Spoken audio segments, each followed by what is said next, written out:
our case was built on, frankly, Republicans who put their allegiance to the country before the party. And so the president got information from people he trusted on other issues. He rejected it whenever it didn't fit him staying in office. And there was a pattern in our case where anytime any information came in that would mean he could no longer be president, he would reject it. And any theory, no matter how far-fetched, no matter how not based in law, that would indicate that he could, he latched onto that. And we were confident that we had very strong proof of that pattern. He also, I would just add, very consciously did not try to reach out to the sort of people who have the most expertise on these issues. He reached out to people who he thought could back him up. I am so damn tired of being lied to. I don't think I can deny it anymore. You can stick to your story if you think it flies, but I'm not gonna buy it anymore. Hello, my friend, and thank you for listening to the 330th episode of Congressional Dish. I'm your host, Jennifer Briney. And this is my first episode back to work after the holidays. It is now 2026. And my work week began on the 5-year anniversary of the most chaotic counting of electoral college votes in our nation's history, the 5-year anniversary of the MAGA riot of January 6th, 2021. And so in honor of that anniversary, I spent the day watching some testimony that I wasn't supposed to see. I spent the day watching an 8-hour closed-door deposition of Jack Smith that took place in the House Judiciary Committee on December 17th, 2025, and surprise, it was released to the public a few weeks later. Jack Smith is the special prosecutor who was in the process of building 2 criminal cases against Donald Trump in between his presidencies. One case accused Donald Trump of taking classified documents that he was not allowed to have, storing them recklessly in Mar-a-Lago, and then impeding the investigation when he got caught. Jack Smith was also in the process of building a case that accused Donald Trump of committing fraud in an attempt to remain the president of the United States despite losing the 2020 election. But Republicans in Congress, instead of investigating those criminal acts, have decided to investigate the investigator, which is why they called Jack Smith into Congress to testify behind closed doors. But Democrats had the opportunity to ask questions too, and they asked questions about the investigations into Donald Trump's behavior. And as far as Donald Trump's behavior is concerned, today we're only going to focus on testimony about the election fraud, because Jack Smith was under some kind of injunction by a court that prevented him from providing really any details about the classified documents case, and so I didn't really learn much. But also, honestly, I don't care as much about that case as I do about Donald Trump's attempt to remain in power. And so in this episode, you're going to hear what I considered the most interesting testimony about both lines of inquiry. You're going to hear testimony prompted mainly by Democrats with their questions about Donald Trump's behavior and the legality of it. And you will also hear answers to questions posed mainly by Republicans about the rationale behind some of the decisions made by the prosecutor himself. And I will not be interrupting the testimony. You're going to listen to about 45 minutes straight of testimony, and then you can decide for yourself what you think as you go. I'll tell you my thoughts at the end. But just so you know, I've reordered the clips by subject, and you're going to hear pauses between them. That's how you'll know where my edits are. And if you want to judge my edits, please do. We have the transcript of the entire deposition and of the individual clips that I flagged with timestamps in this episode's show notes for you. And if you appreciate that, please pay for the show. We had a rough 2025 because our community, like a lot of Americans, is getting crushed in this economy. And the reason that affects us is that this show doesn't allow advertisements. This is a crowd-funded show. It's honor system style. And so when our community is hurting, so are we. And so please pay what you can. The options for supporting the show are listed in the show notes for you as well. But back to the testimony. Before you hear this testimony, I want you to understand the context. And so here's some information that I think you should know. First, I highly recommend you listen to the entire episode that is currently our number 2 most valuable episode of Congressional Dish, as chosen and paid for by our executive producers. And that would be episode 266, Contriving January 6th. That's the episode that summarized over 20 hours of evidence exhibited by the January 6th committee investigation. Because I am still not sure that the American people at large really understand what the riot at the Capitol was in service of. It seems like the riot itself is what a lot of Americans think Donald Trump is being called a criminal for inciting. And to be fair, the Democrats in Congress absolutely were saying that. But the riot at the Capitol happened at the end of a 2-month-long scheme to keep Donald Trump as president despite his loss. And at the heart of that plot were fake electors.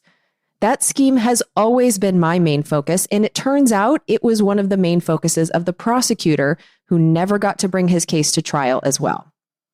And so, as a refresher, here's about 10 minutes from episode number 266, which contains footage from the January 6th investigation that I had edited, which explains the fake elector plan. The architect of Donald Trump's devious scheme to remain president was a man that will be in every third grade textbook until the end of time as one of America's most notorious villains. His name is John Eastman. John Eastman has always been a politically motivated lawyer.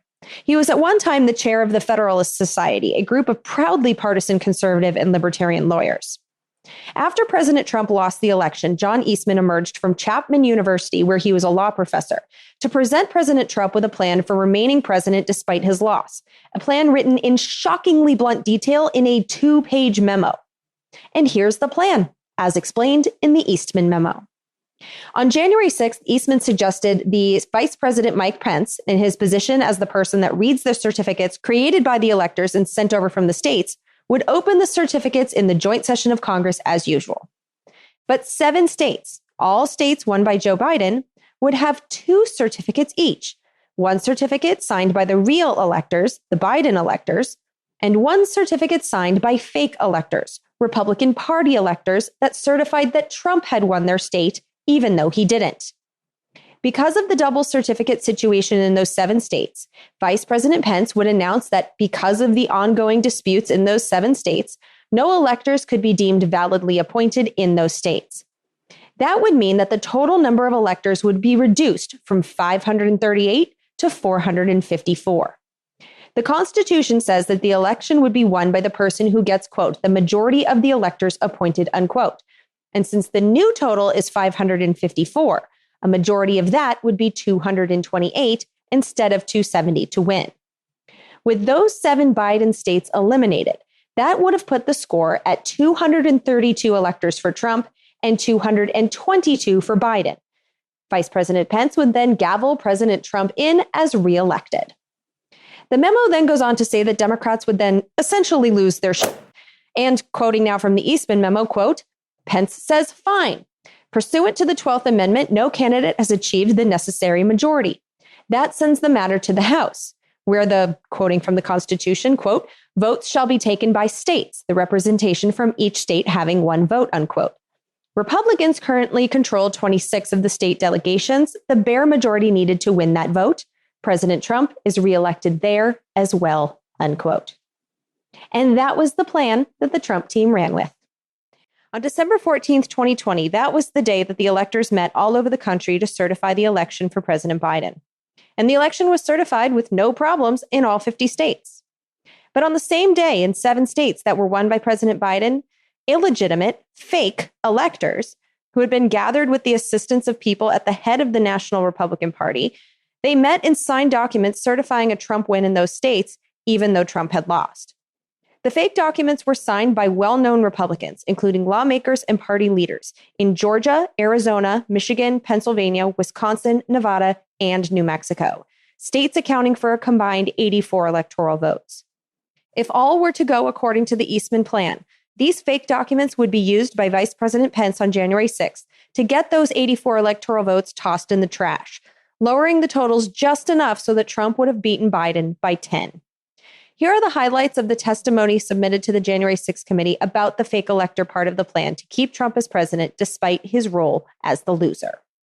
My name is Casey Lucier. I'm an investigative counsel for the House Select Committee to investigate the January 6th attack on the United States Capitol. On November 18th, a lawyer working with the Trump campaign named Kenneth Cheeseborough wrote a memo arguing that the Trump campaign should organize its own electors in the swing states that President Trump had lost. The Select Committee received testimony that those close to President Trump began planning to organize fake electors for Trump in states that Biden won in the weeks after the election. At the president's direct request, the RNC assisted the campaign in coordinating this effort. The next witness who's going to be questioned by the January 6th committee lawyers is Ronna Romney McDaniels. Yes, as in that Romney, she's Mitt Romney's niece. But she's been the National Republican Committee chair since Trump's inauguration weekend.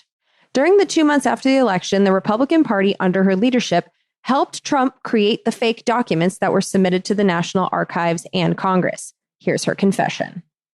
What did the president say when he called you? Essentially, he turned the call over to Mr. Eastman, who then proceeded to talk about the importance of the RNC helping the campaign gather these contingent electors in case any of the legal challenges that were ongoing changed the result of any of the states. I think more just helping them reach out and assemble them. But my understanding is the campaign did take the lead, and we just were helping them in that role. As President Trump and his supporters continued to lose lawsuits, some campaign lawyers became convinced that convening electors in states that Trump lost was no longer appropriate. The next two speakers are former Trump campaign lawyers Justin Clark and Matt Morgan. I just remember I either replied or called somebody saying, unless we have litigation pending that's like in these states, like, I don't think this is appropriate, or, this isn't the right thing to do. I'm out. At that point, I had Josh Finley email Mr. Chesbrough politely to say, this is your task. You are responsible for the Electoral College issues moving forward. And this was my way of taking that responsibility to zero. The committee learned the White House counsel's office also felt the plan was potentially illegal. The following questions are going to be directed at Cassidy Hutchinson. And so to be clear, did you hear the White House counsel's office say that this plan to have alternate electors meet and cast votes for Donald Trump in states that he had lost was not legally sound? Yes, sir. The Select Committee interviewed several of the individual fake electors, as well as Trump campaign staff who helped organize the effort. This is Robert Sinners, who worked for Donald Trump's 2020 campaign. We were just, kind of useful idiots or rubes at that point. A strong part of me really feels that it's just kind of as the road continued and as that was failure, that got formulated as what do we have on the table? Let's just do it. And now, after what we've told you today about the Select Committee's investigation about the conclusion of the professional lawyers on the campaign staff, Justin Clark, Matt Morgan, and Josh Finley, about their unwillingness to participate in the convening of these electors, how does that contribute to your understanding of these issues? I'm angry. Because I think in a sense, no one really cared if people were potentially putting themselves in jeopardy. Would you have not wanted to participate in this any further as well? I absolutely would not have. Had I known that the three main lawyers for the campaign that I've spoken to in the past and were leading up were not on board. Yeah. This is Andrew Hitt, who's the former chair of the Republican Party in Wisconsin and one of the people who signed the fake documents. I was told that these would only count if a court ruled in our favor. So that would have been using our electors. It would have been using our electors in ways that we weren't told about, and we wouldn't have supported. Documents obtained by the Select Committee indicate that instructions were given to the electors in several states that they needed to cast their ballots in complete secrecy. Because this scheme involved fake electors, those participating in certain states had no way to comply with state election laws, like where the electors were supposed to meet. One group of fake electors even considered hiding overnight to ensure that they could access the state capitol, as required in Michigan. Here are the January 6th committee lawyers questioning Laura Cox, the former chair of the Michigan Republican Party, who did not participate in the fake elector plan. Did Mr. Norton say who he was working with at all on this effort to have electors meet? He said he was working with the president's campaign. He told me that the Michigan Republican electors were planning to meet in the Capitol and hide overnight so that they could fulfill the role of casting their vote in per law in the Michigan chambers. And I told him in no uncertain terms that that was insane and inappropriate. In one state, the fake electors even asked for a promise that the campaign would pay their legal fees if they got sued or charged with a crime. Ultimately, fake electors did meet on December 14th, 2020 in Arizona, Georgia, Michigan, Pennsylvania, New Mexico, Nevada, and Wisconsin. At the request of the Trump campaign, the electors from these battleground states signed documents falsely asserting that they were the, quote, duly elected electors from their state, and submitted them to the National Archives and to Vice President Pence in his capacity as President of the Senate. In an email produced to the Select Committee, Dr. Eastman told a Trump campaign representative that it did not matter that the electors had not been approved by a state authority. Quote, the fact that we have multiple slates of electors demonstrates the uncertainty of either. That should be enough. He urged that Pence act boldly and be challenged. Documents produced to the Select Committee show that the Trump campaign took steps to ensure that the physical copies of the fake electors' electoral votes from 2 states were delivered to Washington for January 6th. Text messages exchanged between Republican Party officials in Wisconsin show that on January 4th, the Trump campaign asked for someone to fly their fake electors' documents to Washington. A staffer for Wisconsin Senator Ron Johnson texted a staffer for Vice President Pence just minutes before the beginning of the joint session. This staffer stated that Senator Johnson wished to hand-deliver to the vice president the fake electors' votes from Michigan and Wisconsin. The vice president's aide unambiguously instructed them not to deliver the fake votes to the vice president. Even though the fake elector slates were transmitted to Congress and the executive branch, the vice president held firm in his position that his role was to count lawfully submitted electoral votes. So that was the big picture plan to keep Donald Trump as president. And in the testimony you are about to hear, Jack Smith is going to refer to that plot extensively in discussions with members of the Judiciary Committee who are familiar with every detail. And so now you are in the know too. Another important piece of context to this discussion has to do with phone records that Jack Smith subpoenaed from members of Congress.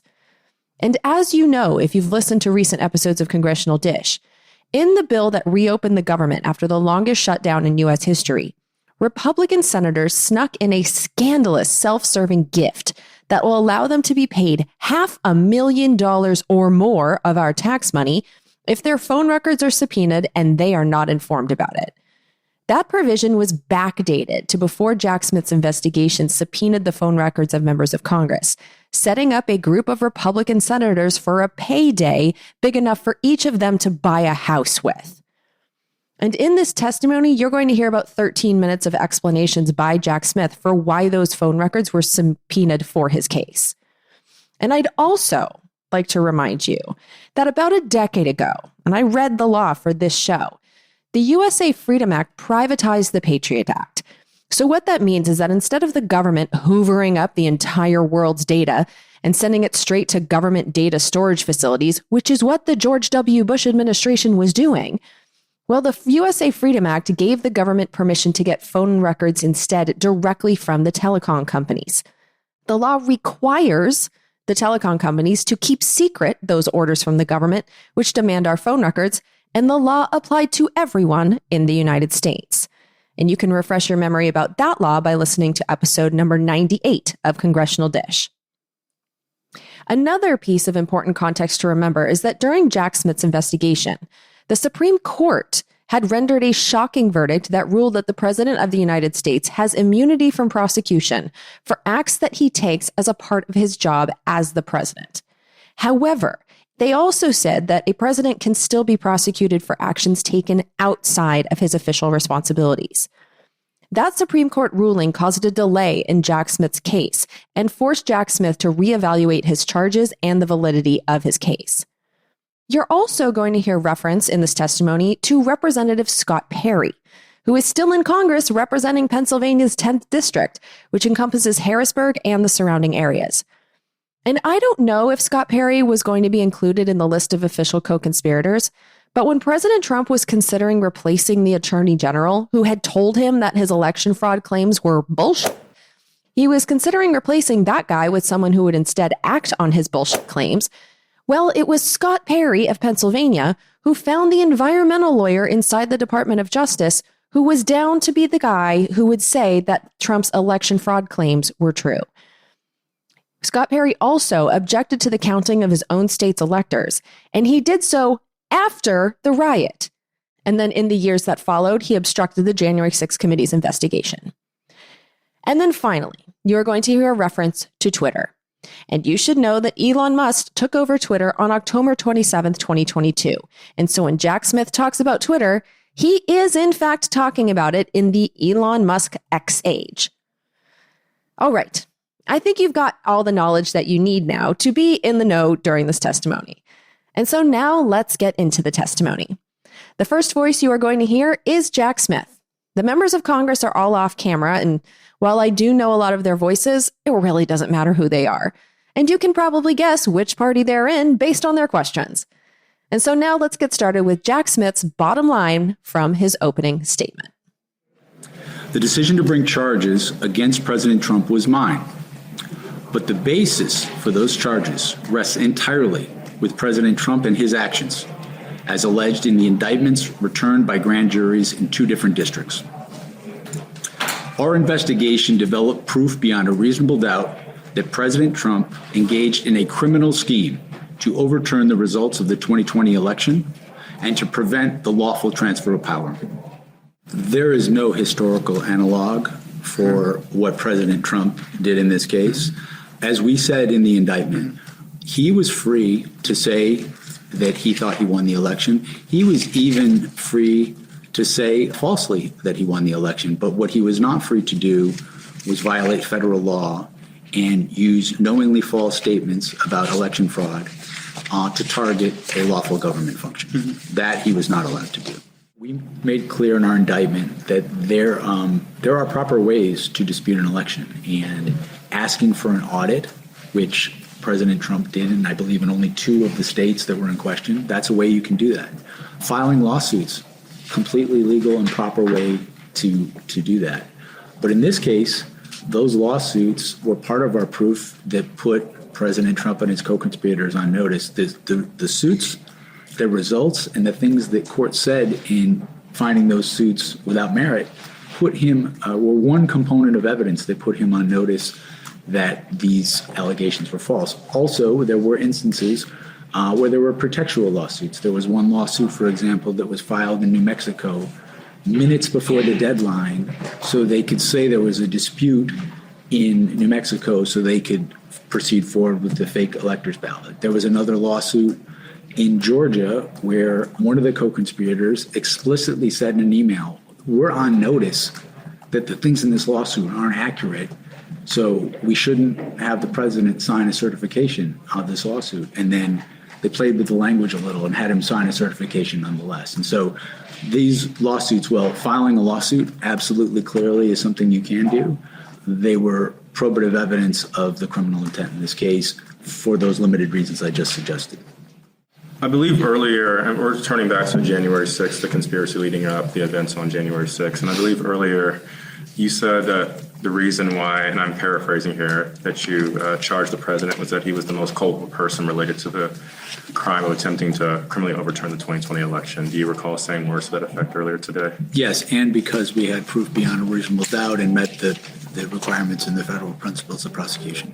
And I believe you said some of the false claims he was putting out created a certain level of distrust about the validity of the election of 2020. Do you recall saying something like that as well? Correct. That's alleged in the indictment. Great.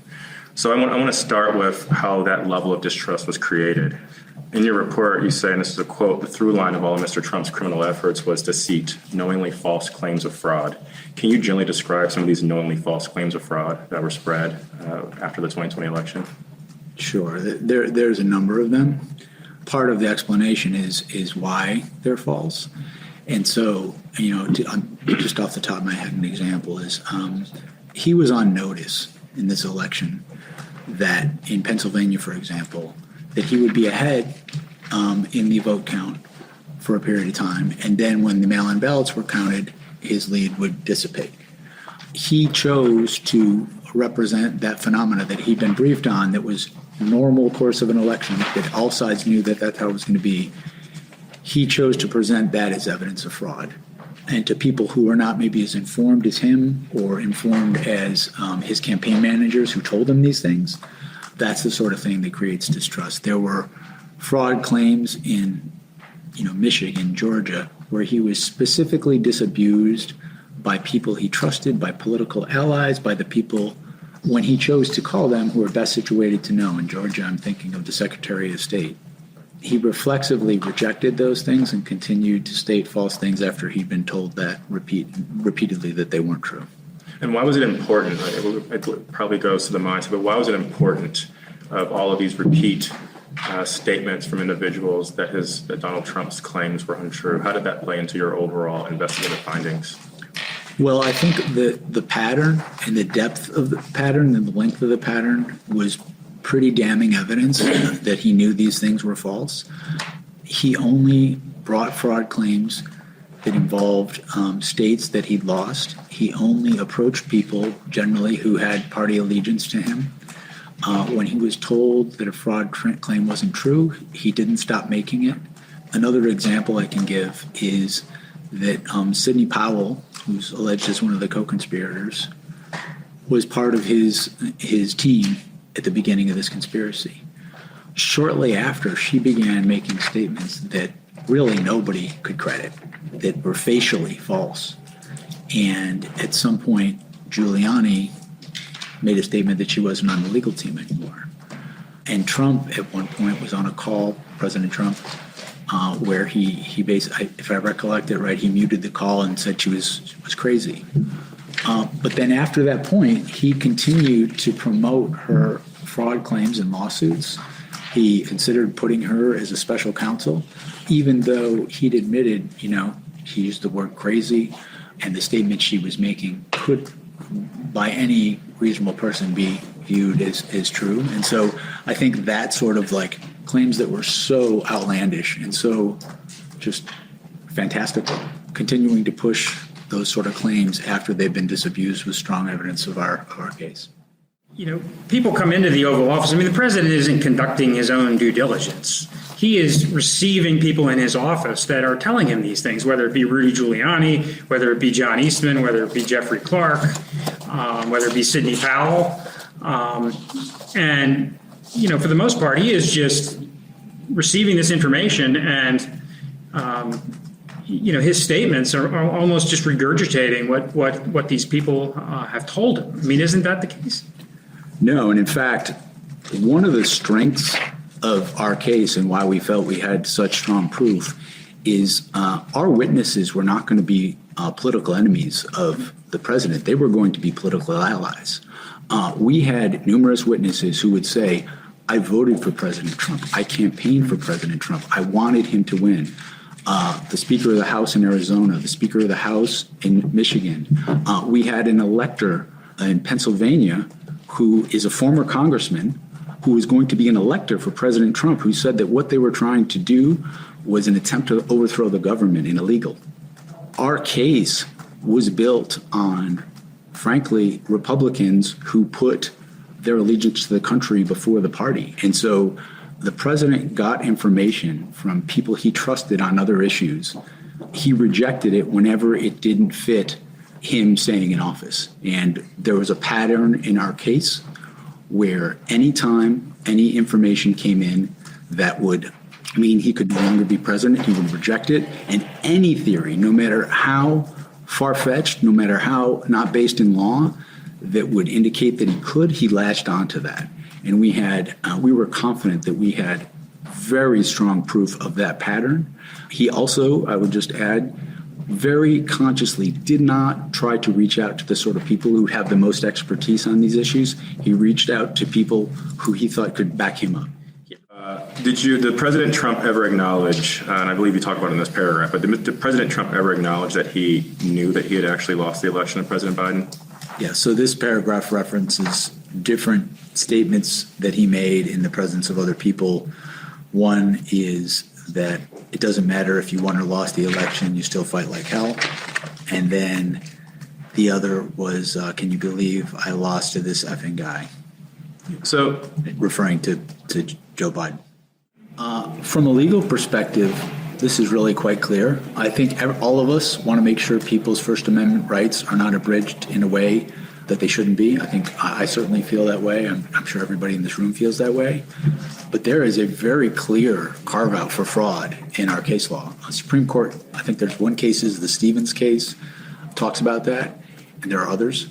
And so when you're committing a fraud, meaning you're not just saying something that's untrue, you're saying it knowing it's untrue or with reckless disregard for the truth, that's not protected by the First Amendment. People commit crimes all the time using words. When someone commits a fraud, an investment fraud, or someone commits an affinity fraud where you try to gain someone's trust, get them to trust you as a general matter, and then you rip them off, you defraud them. That's all words, but it's not protected by the First Amendment. And in a lot of ways, this case was an affinity fraud. The president had people who he had built up, who had built up trust in him, including people in his own party, and he preyed on that. Some people wouldn't do it, others would. We're lucky that enough wouldn't, that the election was upheld. Well, what happened with the elector plan was when they came up with the idea of having these fake electors, there were certain electors who would just not put up with it. Thomas Marino, I think he was from Pennsylvania, is an example of that.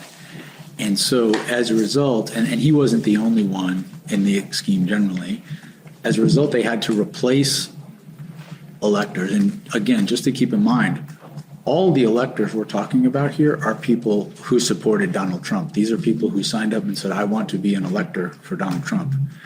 And these people, when they stepped out, they had to replace them. And part of what's required under the Electoral Count Act is that there are procedures for doing that. And they couldn't follow those procedures because they were replacing people without the consent of the governor, things of that nature. Also in Pennsylvania, I believe it was Pennsylvania, there was a call where, and there's a text of this, where electors were pushing back on this and also wanting to be covered if there was liability and, you know, to be indemnified and things of that nature. And they wanted like statements in their certificates basically saying you're only going to use this if, you know, you win these lawsuits. And there was a text chain with some of the people who are carrying out this scheme for President Trump. Basically, it ended with these people should be shot because and then we can't let this snowball like this. Otherwise, we're going to have to do this in all the other states. Again, your recollection. I'm sorry. I don't think he said these people should be shot. I think they said whoever put this slate together should be shot. I think that's what it said.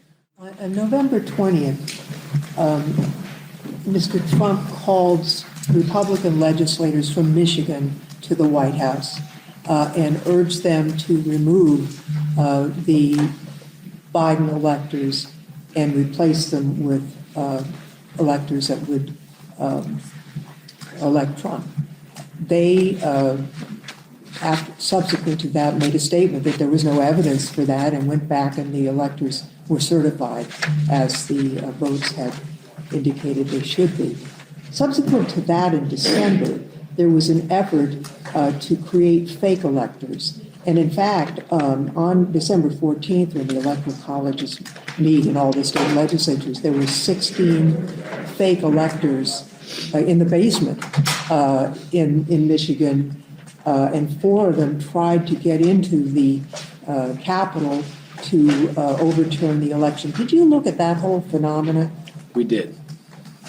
And what was your conclusion? What was the, how would that have played, if at all, in your prosecution? Well, I think that event you're referring to, and I think we interviewed some of the law enforcement officers who were there that day when they were trying to get in. what they were doing and what the email traffic among co-conspirators showed is they were trying to mimic the procedures that are required by the Electoral Count Act, but they couldn't mimic them. And if I recall, the email traffic on this started with, we have to follow these procedures. And then when it became clear they couldn't follow all the procedures, it was like, well, do the best you can, follow as many as you can. And so I think if I do recall, certain states, it may have been Michigan, that the electors had to convene in a certain government location. And so as a result, I believe there may have been a state official involved in trying to get them into, if I'm thinking of the right situation, get them in there. So again, they could mimic the procedures, even though they were not the electors that represented the will of the people, how the vote was actually counted. The question ultimately is it seems like the alternate electors matter. It seems like it was subject to a lot of starts and stops. And wanted to know whether, after you became the special counsel in November of 2022, were there any starts and stops, or was that full speed ahead on that probe? That was a part of the case that we investigated from the time I started until the indictment. It ended up being one of the most powerful parts of the case.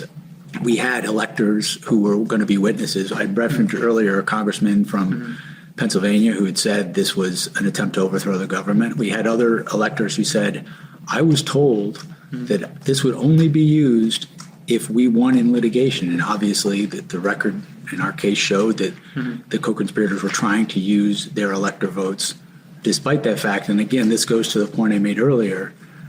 These are people who wanted to be electors for Donald Trump. They are not people who were opposed to him. They were not people who are from a different political party or enemies. And so the fact that we had elector witnesses like that who felt either they'd been misled or they felt that this whole effort was an attempt to overthrow the government, I thought that was pretty powerful evidence. And so we moved that part of the investigation forward with the rest of the case. When you're talking about the fake electors, you mentioned a congressman from Pennsylvania who I guess would have been a witness who might have pushed back on the fake elector scheme being legal. Do you recall saying that earlier? I do. Who was that member? My recollection, I think his name was Thomas Marino. He was a former U.S. attorney, and he's a Republican, former congressman, and he had agreed to be, and this is before the election, agreed to be an elector for Donald Trump. And when he was presented with this idea of the fake elector scheme, my recollection of his reaction was that this was an attempt to overthrow the government and it was illegal. So what did Donald Trump want Vice President Pence to do to overturn the election results? Well, ultimately, he wanted him to just hand him the election to say he won. There were different proposals that President Trump and his co-conspirators put to Mike Pence, but in essence, he wanted Mike Pence to impose his own choice about who should be president over the will of the American people who voted in the election. Was one of those ways that Donald Trump tried to pressure Mr. Pence was to reject the lawful electors' certificates of their votes during the electoral counting process? Was that one of the ways that you recall? That's correct. How did Mr. Pence respond back to Mr. Trump's pressure about rejecting the lawful elector certificates? I think Mike Pence, Vice President Mike Pence, falls into the category that I described before. He did something that was very hard to do. He went against his party. He paid a price for it. But I think, again, someone like that putting country over party, I think he would have been an effective witness. He did not agree to go along with it. The individual who worked for Mark Meadows by the name of Cassidy Hutchison was she was a star witness for the January 6th committee proceedings, and she made some real outlandish claims that, for example, one of them was that President Trump tried to take control of the wheel of the Suburban that he was being driven in. Is that an allegation that you're familiar with? The circumstances regarding President Trump getting in the Secret Service vehicle after the election speech, yes, I am. Okay. And what did your offices, did you evaluate that claim? We did. Okay, and what was your determination? Ms. Hutchinson, regarding that particular claim, was a second or even third hand witness. She had heard other people talk about that. Okay. And so we interviewed, I think, the people she talked to, and then we also interviewed, if my recollection's correct, officers who were there, and including the officer who was in the car. Right.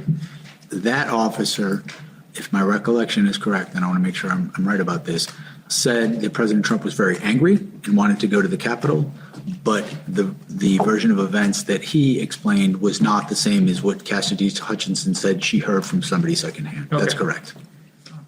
People with different views than you can say the special counsel's office is only interested in prosecuting President Trump because an election's coming up and he's going to be the Republican nominee. And the special counsel works for a Democratic president. The special counsel works for a Democratic attorney general. And so the special counsel's laser focus on President Trump is simply to prevent him from, either being the party's nominee or being a successful party's nominee, or at the very least, keeping him off the campaign trail. How do you respond to that? All of that is false, and I'll say a few things. The first is the evidence here made clear that President Trump was, by a large measure, the most culpable and most responsible person in this conspiracy. These crimes were committed for his benefit. The attack that happened at the Capitol, as part of this case, does not happen without him. The other co-conspirators were doing this for his benefit. So did you develop evidence that President Trump, was responsible for the violence at the Capitol on January 6th? So our view of the evidence was that he caused it and that he exploited it and that it was foreseeable to him. But you don't have any evidence that he instructed people to crash the Capitol, do you? As I said, our evidence is that he, in the weeks leading up to January 6th, created a level of distrust. He used that level of distrust to get people to believe fraud claims that weren't true. He made false statements to state legislatures, to his supporters, in all sorts of contexts, and was aware in the days leading up to January 6th that his supporters were angry when he invited them, and then he directed them to the Capitol. Once they were at the Capitol and once the attack on the Capitol happened, he refused to stop it. He instead issued a tweet that, without question in my mind, endangered the life of his own vice president. And when the violence was going on, he had to be pushed repeatedly by his staff members to do anything to quell it. And then even afterwards, he directed co-conspirators to make calls to members of Congress, people who were his political allies, to further delay the proceedings. Mark Meadows, when we interviewed him, he referenced the fact that afternoon, Chairman Jordan had been in contact with the White House.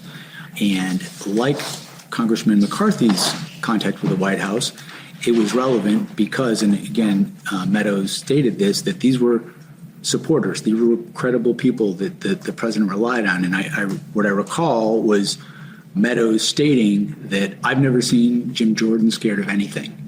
And the fact that we were in this different situation now where people were scared really made it clear that what was going on at the Capitol could not be mistaken for anything than what it was. And it goes back to that sort of information from someone who is a credible source to the president, proving that actually happened and that there's actually a record of that call and exactly when it happened and what actions happened after that or didn't happen after that, extremely probative to our case.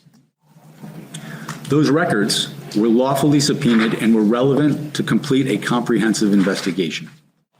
We had evidence from Department of Justice officials that Donald Trump said to them, just say the election is corrupt and leave the rest to me and the Republican congressman.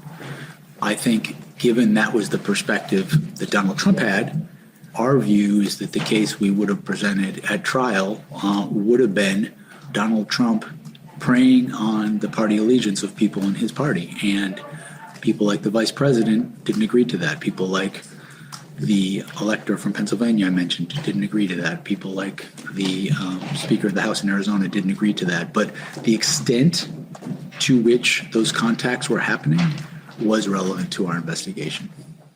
With the toll record subpoena, maybe just walk us through like what you get. You get the incoming, the telephone numbers that call a particular cell phone, right? That's correct. And you get the time that the call occurred. Yes. And you get the length of time of a call. I believe that's correct. Okay. And you also get the list of numbers that the outgoing. You get the incoming and the outgoing, right? That's correct. And is there any other information that the toll record subpoenas provide? That is the what I understand is the major thing you're seeking to get with the toll records. Okay. And when you get one of these subpoenas, you just send it to the carrier, correct? It doesn't involve the judge. The subpoena, yes, that's correct. Okay.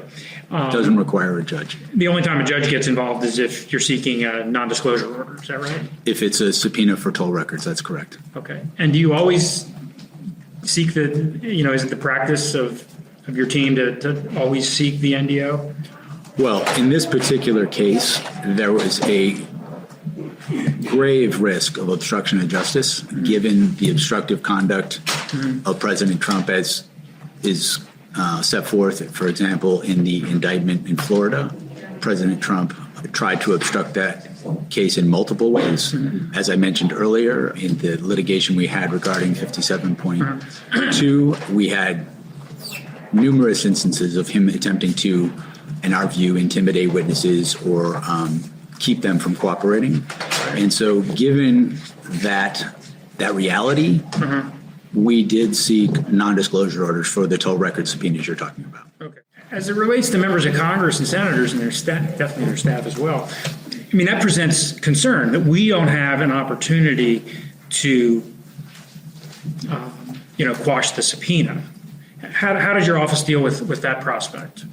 Well, the nature, and I should also be clear that when you're getting an NDO, say for toll records, it's not based on an allegation that necessarily the person who has the phone number is personally going to obstruct the investigation. It's that if this gets out, people could obstruct the investigation. So I want to make that clear.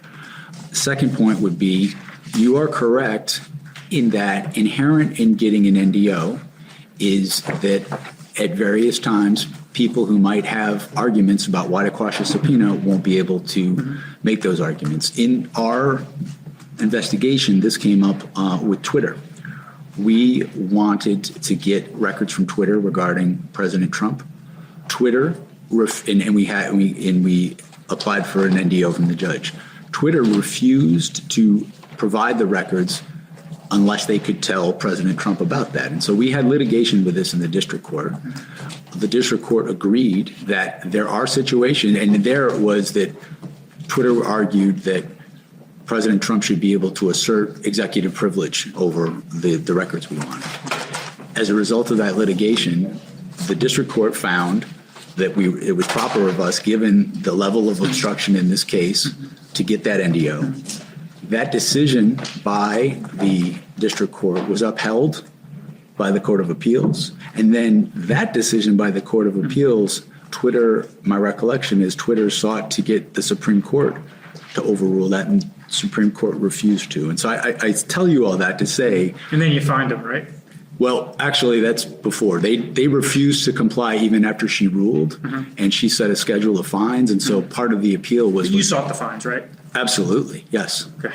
But the point of telling you that was that inherent in an NDO is it may be that certain arguments about why a subpoena should be quashed can't be made. So that happens, and I think there's a parallel in those situations.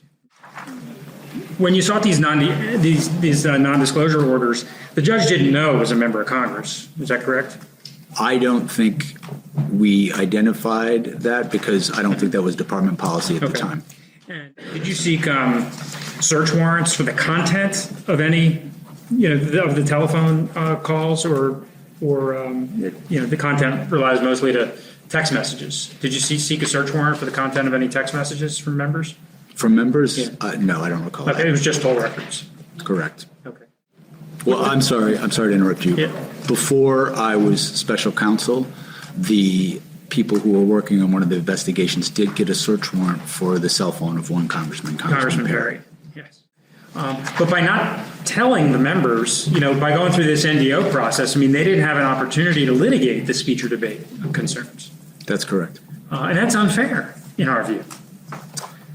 I understand your position, and as I said before, we respect the speech or debate clause. I'm aware of no case in the Supreme Court or the D.C. Circuit that says that getting non-content toll records from a third party violates the speech or debate clause, particularly where, and I think an important point here, is these records were not sought to use against members of Congress who were targets. The investigation we were conducting was of President Trump and his co-conspirators, who were all obviously not members of Congress, but also private, not even members of the White House. Let's fast forward to, say this would have gone to a trial. How would you, in your experience, have used this type of evidence in a trial? Oh, it would have been relevant in a number of ways. So it would have been relevant. You could put it together in a summary chart to show the series of contacts, and it could be relevant to show the campaign that evening to reach out to senators to delay the proceedings. It could also be relevant to show, for example, on the afternoon of January 6th, of notice that there was notice that violence was going on. Congressmen, both Republican and Democrat, and the vice president were in danger. That text records would make that incontrovertible that those calls actually happened. They'd also be relevant for examining witnesses, whether it would be a prosecution witness who might not remember exactly when a call happened, or a defense witness, for example, if any of the co-conspirators were to testify, which, as I mentioned before, was something we would have welcomed. We would have had toll records to question them about the calls that they made, the calls that they received, things of that nature, which in my experience can be very effective. An example I could give you is on January 6th, we had information from Mark Meadows, who was present for a call where Congressman McCarthy was asking for help. He was asking the president to come to his aid while the Capitol was being seized. Getting the exact toll records for when that happened was relevant for our investigation, both to question other witnesses about, so we had an accurate timeline, and also to corroborate that the call happened in approximately the time witnesses said it happened. But it's pretty significant to subpoena the Speaker of the House's toll records, right? We followed department policy, and we followed all legal requirements in getting those records. To get the information you're looking for, nobody disputed the Speaker and the President were having communications on January 6th. So one way you could have gotten that information is you could have asked the Speaker's lawyer to look at his phone records and to give you the information you needed, right? Well, you say now that nobody's disputing, but my experience in criminal investigations is that people often at trial dispute things that you never thought were going to be in dispute during the investigation. And so when I conduct a criminal investigation, I don't assume there will be no disputes. Having a record that is a hard record about a time, and the timeline of that afternoon was particularly important because that violence started. The president refused to stop it. He endangered the life of his vice president. Then he's getting calls, and not calls from Democrats, not calls from people he doesn't know, calls from people he trusts, calls from people he relies on, and still refuses to come to the aid of the people at the Capitol. That's very important evidence for criminal intent in our case. Right, but you could have asked Elliot Burke for that information, the Speaker's lawyer. You could have asked Elliot Burke to say, can you get us the Speaker's phone records for this time? And he probably would have said, of course, avoiding a toll record subpoena. And your question? Why didn't you do that? We got these records in a manner that was consistent with the law and consistent with department policy. There was nothing improper about how we got these records. In your view, who needs to be held to account on these toll record subpoenas? Well, I don't.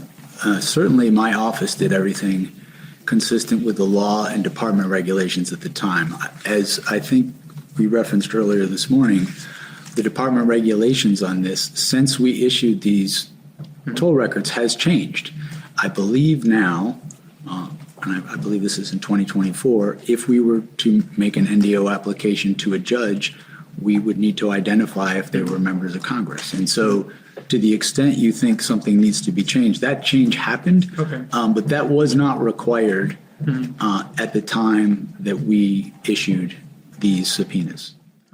We, in our conclusions, cited a number of statutes which ended up, I think, being part of your investigation, including conspiracy to obstruct a federal proceeding, conspiracy to defraud the United States, false statements, and so on. But you added something which I think was very interesting, which was a conspiracy to violate voting rights, which is something that we hadn't done. And I wonder if you would take a moment to expound on why you thought you had sufficient evidence to prove beyond a reasonable doubt that there was a conspiracy to violate the voting rights of the people. Sure. The right to vote in a presidential election is one of the most sacred rights that Americans have. And in this particular case, we had strong evidence that the defendants in this case sought to interfere with, obstruct, injure that right. We had evidence, in just a couple examples, where President Trump was asking local officials to find 11,000 votes. When you find 11,000 votes, you're diluting other people's votes. We had evidence that they were targeting certain states, and particularly certain parts of certain states, generally urban parts of states, to have those votes thrown out with no factual basis whatsoever. I believe we cited this in our final report, but there's even statements of the co-conspirators in this case, at least one it's coming to mind now, specifically saying we want to get rid of these votes. We want to subtract them. And diluting the vote count in that way, there's strong precedent for that being a violation of the statute that we charge. Didn't you charge any of those co-conspirators? As we stated in the final report, we analyzed the evidence against different co-conspirators. My staff determined that we did have evidence to charge people at a certain point in time. I had not made final determinations about that at the time that President Trump won re-election, meaning that our office was going to be closed down. But, surely one of the, fundamental principles of prosecutorial work is you work from the bottom up, and you try to get as many fact witnesses to work with you. And a lot of times those fact witnesses have criminal liability, and a lot of times those lower fact witnesses, the smaller fish, are almost always they're either prosecuted or they are given an immunity because they fear they're going to be prosecuted. But here you didn't, you kept laser focused only on President Trump. 2 points. One, as I said, we were considering prosecutions of these people, and I don't want to say what the ultimate conclusion would have been, but that was something that was being considered. The second thing I think to understand contextually is this was a case where the issue was how to present it in a concise way. We had so many witnesses who were allies of President Trump available to us to testify. This was not a case where we needed more witnesses. It was a case where we needed to be able to present the case in a streamlined way because there was so much evidence. Did you sought gag orders in both the Florida case and the DC case? Is that correct? We sought an order in the DC case under Rule, I think it's 57.2, and we did that because Donald Trump was making statements that were endangering witnesses, intimidating witnesses, endangering members of my staff, endangering court staff. As you might remember, right around when the indictment was released, he issued a tweet saying, "If you come after me, I'll come after you."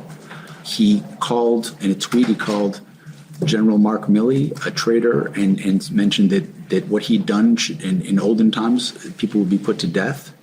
As a result of the things he was saying, the judge in this case received vile death threats. And with respect to the D.C., both the district court and the Court of Appeals, a panel of judges, found that his actions were in fact causing what we said they caused. They were causing witnesses to be intimidated and endangering people. And I believe it was the Court of Appeals also found that in addition to intimidating or chilling witnesses who existed, it would chill witnesses who had not yet come forward because they'd afraid that they would be next. So yes, we did file that, and I make no apologies for that. So when we got the immunity decision, we had a series of decisions to make. The first was to look at our evidence and see, do we still have a case here? Do we still have admissible evidence that would allow us to proceed to trial? So that's what we did first. Once we determined that we did have that evidence, the next thing we determined is, do we need to supersede the indictment? And because there was evidence before the grand jury that the Supreme Court had clearly said was immune, we determined that we needed to supersede the indictment. And I'm sorry I'm being long, but I think the context will help. Once we determined that, we had to make sure that our conduct in going forward with an indictment and everything after complied with the election year sensitivities policy. And to do that, we consulted with public integrity on drafts of the indictment, on our plan forward, and as we set forth in the final report, Ping concurred that we had complied with that policy. And I would just add that policy does not stop prosecutors from trying their cases in court. This was about him as a candidate trying to say he won an election he didn't win. And so having to frame this in that manner, obviously it limited some of the evidence. That's why we had to supersede the indictment. But I don't think it was an exoneration, because I still believed that there was substantial evidence that would allow us to prove the case beyond reasonable doubt. On the 17th of October, Mr. Trump filed a motion to delay public disclosure of our appendix to the brief, meaning the actual evidence. Sorry, say that page again? Yeah, sure. It's 107. I'll let you get to it. 107, footnote 258. They filed a motion to delay the appendix, meaning the evidence, until after he filed his own appendix, which would have been November 14th, well after the election. So that both appendices will be released simultaneously after the election. He filed that motion before obtaining our position. So we emailed the court's chambers, copying defense, informing the court that we did not object to that procedure, meaning we did not object to our evidence being, in essence, embargoed from the public until after the election. So I think that's pretty strong evidence that we were not trying to have notwithstanding the fact that it's 165 pages. So there you have it. And if you want more, as I was recording this episode, I found out that Jack Smith will testify in a public hearing in the House Judiciary Committee on January 22nd. But I feel like I know all I really need to know. I know that I find it so rich that members of Congress are so offended that their call records were accessed using the USA Freedom Act process, which the rest of us are subject to. And I really love the part where they whined about how unfair it is that they don't get the chance to challenge the secret subpoenas. Well, that's what happens to us innocent Americans every single day. But instead of fixing it for all of us, Republican senators gave themselves, and just themselves, they left out the members of the House, but they gave themselves a payday for the injustice that they themselves caused. And I hope Republican senators are punished for this on Election Day this year, because they clearly don't think that they should be subject to the same laws as we are. And this is just one piece of evidence in addition to their total abdication of their responsibility to oversee the Trump administration's lawlessness in this Congress so far. Republicans in general just seem to think that the laws do not apply to them. And bigger picture, listening to the prosecutor who compiled the case against Donald Trump for his conspiracy to commit fraud against this nation to remain in power, listening to how sure the prosecutor was that he had a solid case, I'm angry all over again that the United States will never get that trial. Because it's one thing for Donald Trump and his co-conspirators to get away with all of it legally, but they also seem to have gotten away with it in the court of public opinion. Because the fake electors conspiracy, I just don't think that's understood by the American people. Now, a good Netflix documentary could solve that, and I hope that someday sooner than later that it will. But for now, he really got away with that. Just like he's gotten away with all of the crimes that he's committed over the course of his life. Donald Trump allegedly broke contract laws by refusing to pay people as a young businessman. And he was convicted of faking business records. Donald Trump was also found in another civil case to have diverted money donated to his charity to his own election campaign.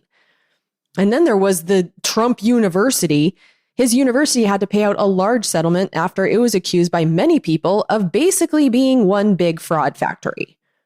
And then, of course, a civil jury found Donald Trump liable for rape.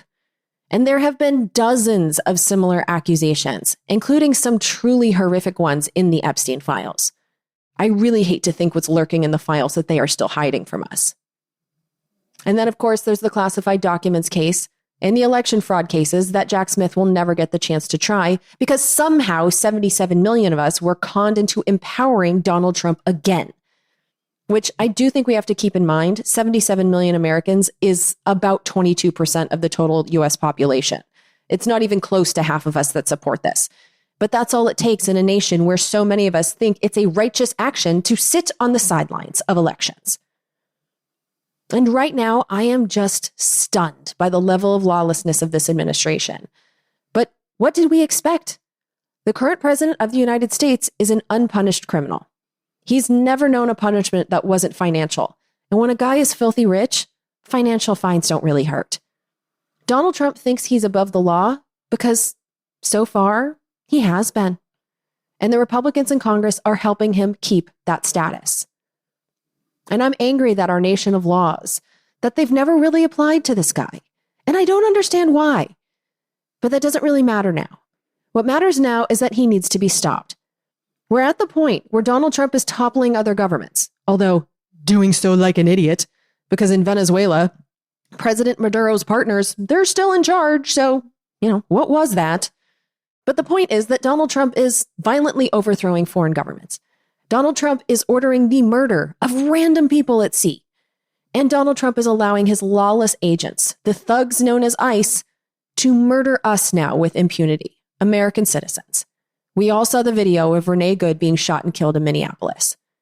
And according to our vice president, who gave a press conference about that shooting, the ICE agents have absolute immunity.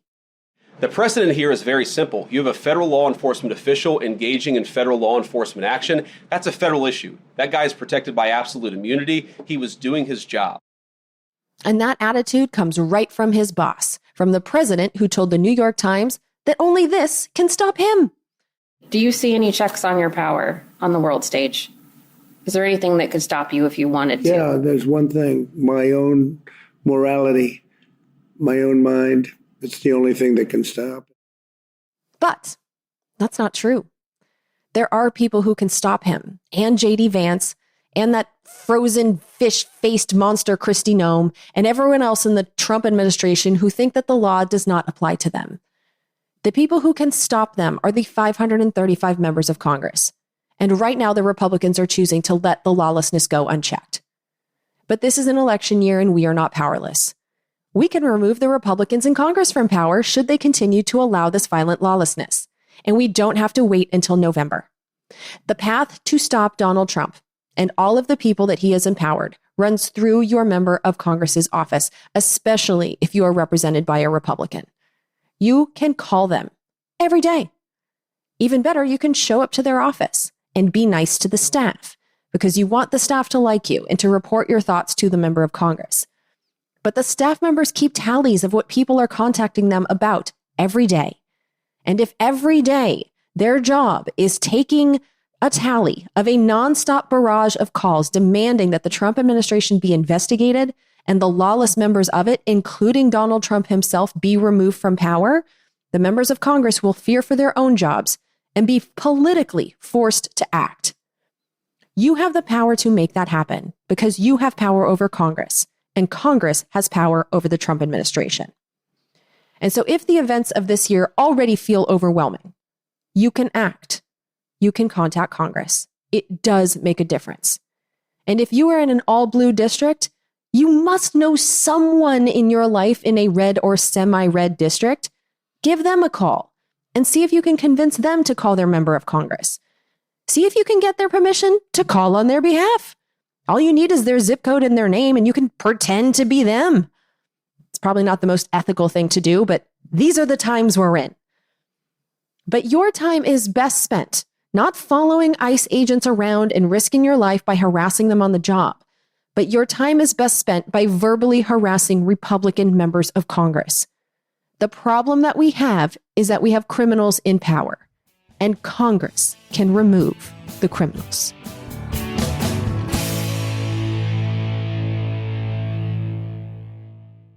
So 2026 is off to a hell of a start, isn't it? For the first time in a couple of years, I took 2 weeks off where I completely checked out of Congress, and it was really, really nice. But to come back to this level of chaos and awfulness, it's at least I have you guys, because we know we are not alone in all this. We are doing it together. So I do want to take a minute here to thank our executive producers. But I also want to thank everyone that had emailed me over the course of the last few months. I went back into my emails, which I have been ignoring for months. In fact, I can tell you exactly when I stopped reading my emails. It was September 11th, 2025. That was the date of Charlie Kirk's shooting. And I don't know how much I talked about it on this show, but if you listen to We're Not Wrong, my other podcast that I host with Justin Robert Young and Andrew Heaton, we talked about it quite a bit. But that murder really messed me up, because it was a podcaster who was doing a live event who was killed. And then the reaction to it was he deserved it. And it's really sad, predictable, but sad to see a lot of those same people that were disgusted by that reaction, because Charlie Kirk, I don't care what words came out of his mouth. He didn't deserve to get shot in the neck and killed while at work. Renee Good didn't deserve what she got either. But a lot of the same people who were upset about the reaction to Charlie Kirk's murder don't seem to be as upset about Renee Good. So the hypocrisy it's stunning, although not surprising. It does seem like some people in this country will just defend Donald Trump no matter what they do. And I know that a lot of them, at least on the airways, have financial success because of it, because of their, loyalty to Donald Trump and defense of him. I understand why it happens, but they're hurting the country in the process. So it's just gross.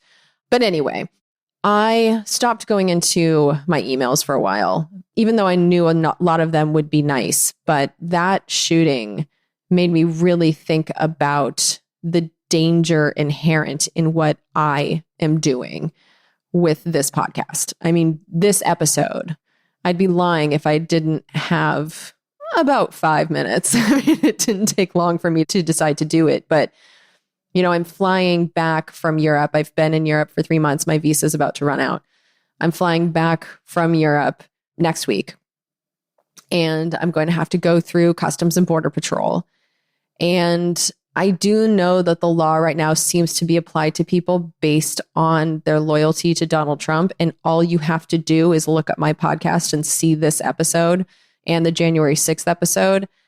And if they're compiling a list of low-level podcasters, although I must say, I don't know if you guys know this, but I'm actually one of the most successful podcasters in the world. My numbers are not huge like Joe Rogan's, but I've been in the top 95% of podcasts for well over a decade. This is not a small podcast as far as podcasts are concerned.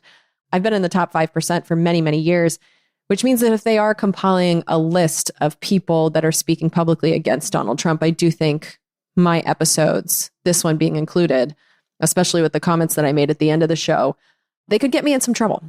But as you can see, I'm doing it anyway. But doing that, seeing podcasters being murdered and seeing the murder be celebrated, it really screwed me up. And just the way that I saw the murder happen, I was on the air on We're Not Wrong. And it was at the end of the show. In fact, Andrew had already left the show. It was just Justin and I. If you watch the video of it, I have my feet up on the desk. Like, we're just kind of hanging out at that point when Justin got a whole bunch of texts, and we both opened Justin was on the computer, I was on my phone, but we opened up Twitter, and I was checking Twitter to see if he was alive. And the video of his shooting popped up, and I saw it, and I wasn't looking for that. I had some PTSD. I think that's the only way to describe it, because it was at least 6 weeks, and especially in the first, 3 weeks or so of it, I was replaying it in my head over and over and over and over and over again. So yeah, that was really ugly. I'm feeling much, much better now. I don't have that running over and over again in my head. But I tell you all this because I just kind of stopped reading my emails. I just let the emails collect. And so when I came back to work in January, I read all of your emails from September 11th on forward.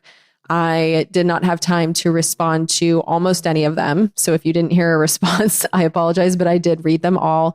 And I just want to thank you for all of your messages, especially those after Charlie Kirk's shooting were so supportive.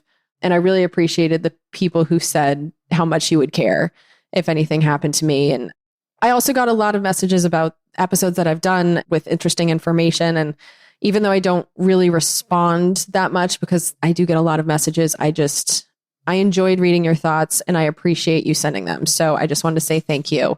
And I'm hoping to read my emails more often now. But in general, I only check my emails about once a month because all the time I spend reading emails is time that I'm not spending reading bills and producing episodes. And so yeah, it's about a once a month thing. If you don't hear from me, that's why. But one thing that I am very excited to tell you about, which was in my emails and is now sitting here in my executive producer list, is that right at the end of the year, an anonymous producer submitted enough money to buy 4 executive producer credits for citizens detained. And I've mentioned it a few times, but 2025 was a rough year for the podcast. We had a lot of people cancel their support for the show. All of them, except for one that I can think of, was because of financial reasons. So I'm looking in the Patreon. I've been seeing a lot of people saying that they're really sorry, that they still want to support the show, that they'll be back when the finances get better. We've had another cancellation wave at the beginning of January, and I know I reevaluate my finances in the beginning of January. All of my production costs went up while my income went down in 2025. So it's like, I absolutely get it. But to get these 4 executive producer credits right at the end of the year, I want this anonymous producer to know how big a difference you made in my psyche. I was so excited for that. And actually, if I'm going to tell you the God's honest truth, there were happy tears. There were definitely happy tears. You made a big difference for me. You also made a big difference for the episode that you picked, which was Citizens Detained. That was about U.S. citizens that are being detained by the Trump administration. There was testimony in a hearing that was not allowed by Republicans in Congress. So it wasn't an official hearing. The Democrats did it without Republicans' participation, but we got testimony from U.S. citizens who were essentially kidnapped by ICE and held against their will. And they shouldn't have been. So it's their testimony. And I think that's an important episode. And so you said this is for 4 executive producers towards episode 329. Everyone needs to hear this. We are all these victims.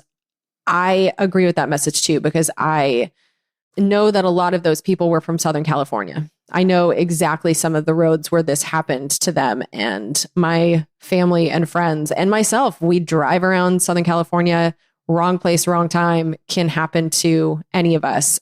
And so I agree. I love that you said we are all these victims, because it really can happen to any of us at this point if ICE is in your city. And so your 4 credits is going to put Citizens Detained on the front page of the most valuable episodes list. It is now tied for 4th place. And that was all you, my friend. So thank you for putting it that high up on the list. I also agree that one, it's a really important episode to listen to, even though it's depressing and dark.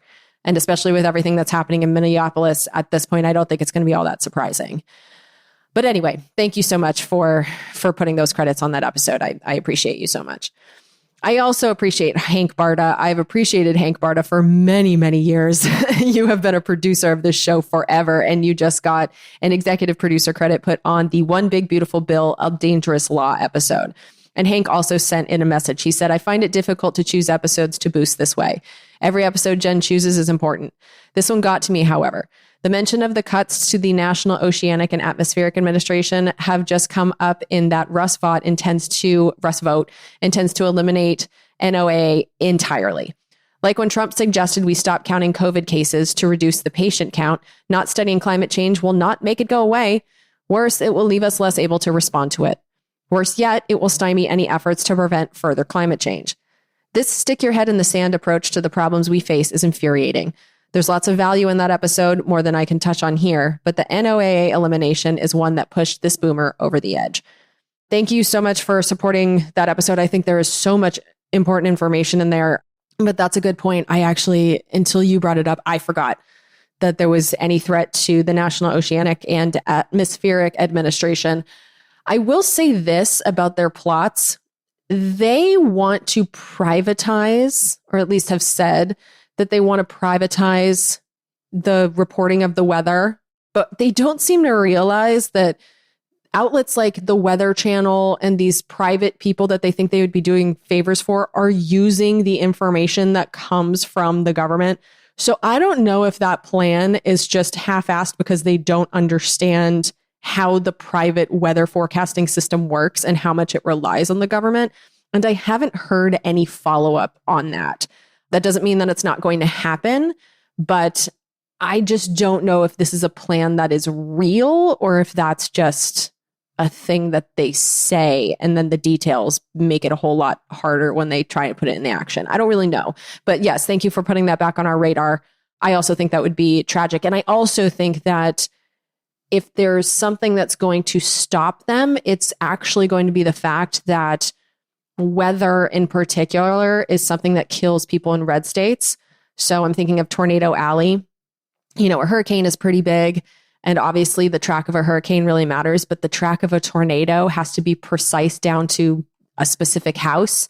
And so if you're in Oklahoma and the Republicans who you've empowered are the ones who are going to make it harder to figure out where the tornado is going, there's going to be pushback to that idea. So there are some forces that I think would stop that particular plan within the Republican Party, but these people are chaotic. So that's what's made this job really hard for me, not only in the last year, but also in the first Trump administration, is that I've always called Congress my window to the world.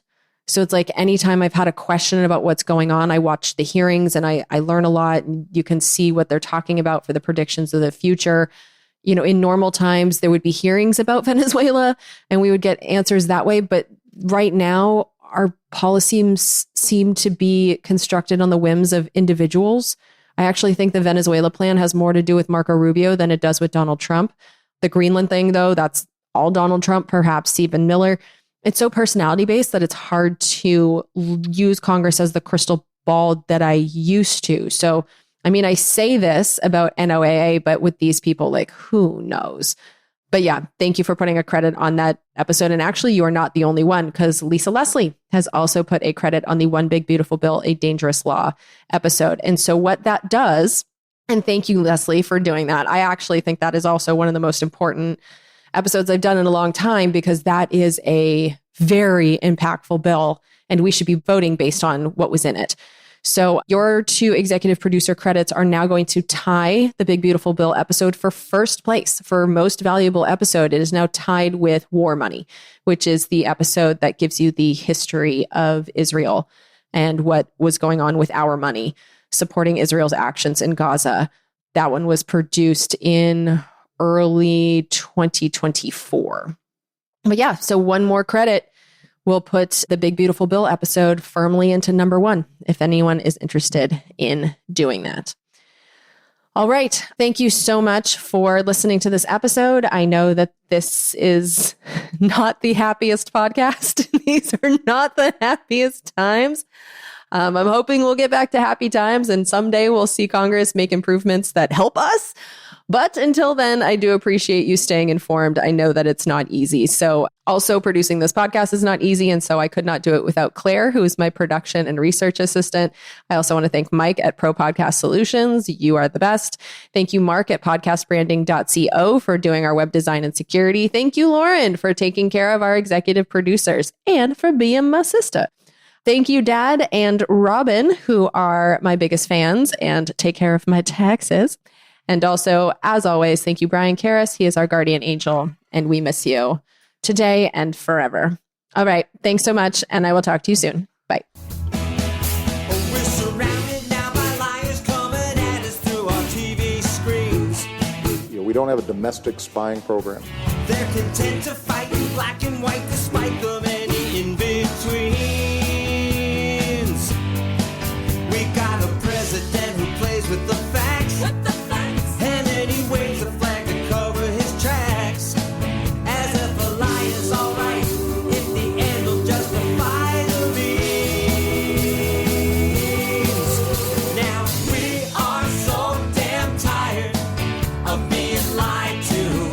polar ice caps aren't going away. We don't think we can deny it anymore. You can stick to your story if you think it flies. But we're not keeping quiet anymore. We are so damn tired of being lied to. Government jobs consume the profits of the private sector. We don't think we can deny it anymore. You can stick to your story if you think it flies. But we're not keeping quiet anymore. Now we're not keeping quiet. These bills represent common sense, bipartisan solutions that actually solve problems.